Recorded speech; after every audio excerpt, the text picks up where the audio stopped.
Sa mga senador ng bayan, magsimula na tayo ng Blue Ribbon Committee na totoo. Hearing na totoo, walang tinatakpan, walang kinikilingan. Dapat dire-diretso, sino man ang masaktan, sino man ang tamaan. Para malaman na natin ang totoo at maka-move on na tayo. Bagsak na ang ekonomiya natin dahil dito.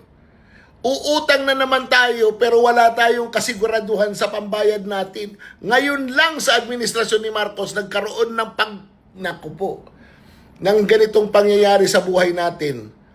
Nasa laki ng utang natin, wala tayong kasiguraduhan kung paano tayo makakabayad. Pero sigurado na naninakaw yung mahigit 1 trilyong piso sa flood control. Kaya dapat malaman natin yan at masauli na. Makasuhan at makulong lahat kahit sino pa tamaan ng matapos na. Yan ang pakiusap namin sa inyo, mga senador ng bayan. Kung gusto nyo maglitis din ng impeachment, ituloy nyo rin. Lahat na ituloy nyo. Minsanan lang. Para makamove on tayo ng sabay-sabay. Nang malaman natin yung totoo kung sino talaga ang mga magnanakaw dyan. Kaysa naman, patago-tago pa kayo. Ayaw nyong pangalanan, ayaw nyong tanungin ang dapat tanungin. Nakakabwisit. Sayang ang bayot. Psst. Pakinggan nyo yung sinabi niya. There are two kinds of politicians in my view. Those who are actually helping and those who are doing nothing but obstruction.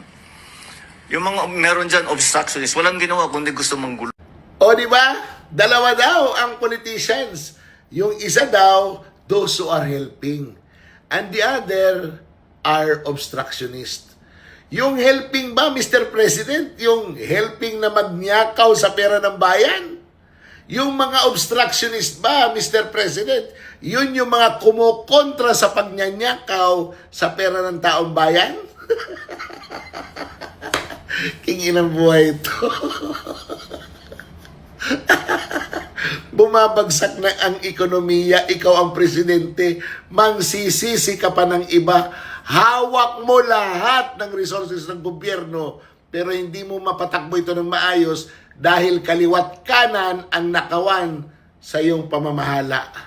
Natatakot daw ang Pangulong Marcos na pag si Sara Duterte ang maging Pangulo, hindi mapagpapatuloy yung nakawan na nangyayari ngayon. Peste. Sabi niya, natatakot siya na si Sara Duterte ang maging Pangulo dahil hindi daw mapagpapatuloy yung kanyang mga ginawa. Ano ba ginawa niya, di ba?